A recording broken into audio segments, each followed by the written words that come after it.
My name is Janet Lynn Jones. I know I don't really look like it. When I was little in school, they'd do roll call.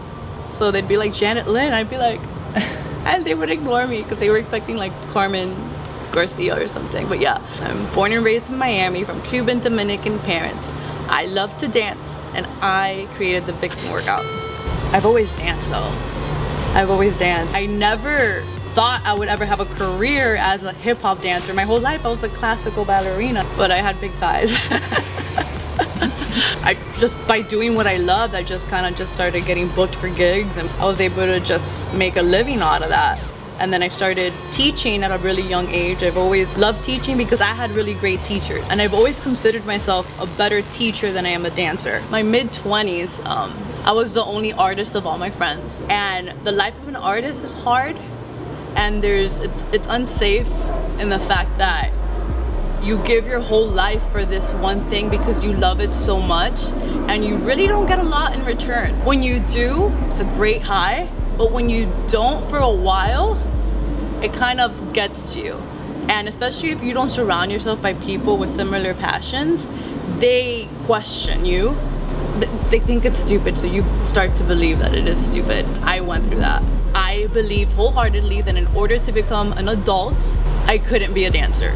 I got a job in corporate America and I did that for 4 years.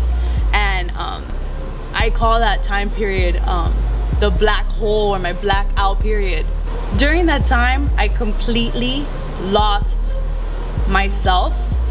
I felt dead. Because when you dance, that moment that you're on stage is the most alive you could ever feel. So take that out and put me in a life where it's like the 9 to 5 to come home and it's just responsibility after responsibility, making sure everyone's okay, and the routine of that all over again and again just killed my spirit. I remember feeling so strongly right here that I needed to do something about it. So I just talked about my experience, what I went through and what I was feeling. I was so honest about my truth.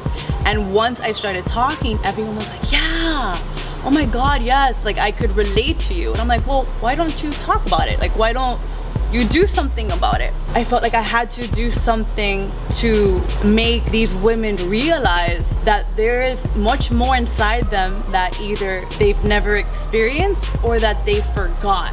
I'm gonna create something that'll allow them to experience themselves as a performer, and showing them that through movement and making them understand that beat and making them understand that they need to become that beat, and in becoming they almost forget that they're even human, that they just become music.